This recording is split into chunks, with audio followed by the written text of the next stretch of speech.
MBBS సీట్లపై UGC పిడుగు. Mallareddy medical dental కాలేజీలకు deemed హోదా ఇచ్చిన యూజీసీ.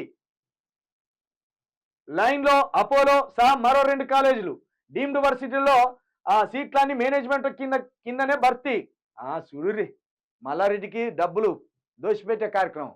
మల్లారెడ్డిని కథం చేస్తామని మల్లిగాడు, మల్లారెడ్డిని కథం చేస్తామని రేవంత్ రెడ్డి. మళ్ళీ డీమ్డ్ వచ్చే మేనేజ్మెంట్ కోటా అంటే ఏంది? ఒక్క సీటుకు 30 లక్షలు ఉంటాయి. ఎంబీబీఎస్ చేయాలనుకుంటే 30 లక్షలు కట్టాలి. 30 లక్షలు మన పేదోళ్ళ దగ్గర ఉంటాయా?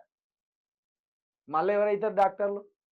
మన బీసీల నుండి, మన ఎస్సీల నుండి, ఎస్టీల నుండి డాక్టర్లు కావాలంటే ఇక అదొక కళ, దేవుణ్ణి చూసినట్టు ఉంటుంది. మన దగ్గర ఆస్తులు ఏడ పాడి నాశనమైనవి.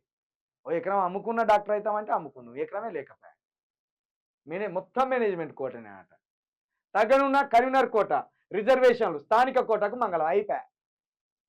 మోడీ తీసుకొచ్చిన ఈడబ్ల్యూఎస్ రిజర్వేషన్ తోటి మొత్తం గత్తర అయిపోయింది.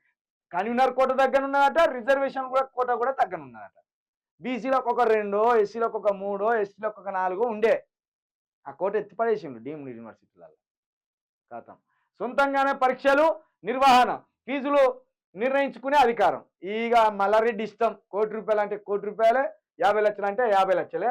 సొంతంగా వాళ్ళే పేపర్లు తయారు చేస్తారు. వాళ్ళే పేపర్లు తయారు చేసి వాళ్ళే అమ్ముకొని వాళ్ళే. ఇక నాసి రకమైన డాక్టర్లు తయారు కారు అంటే ఎందుకు తయారు కారు?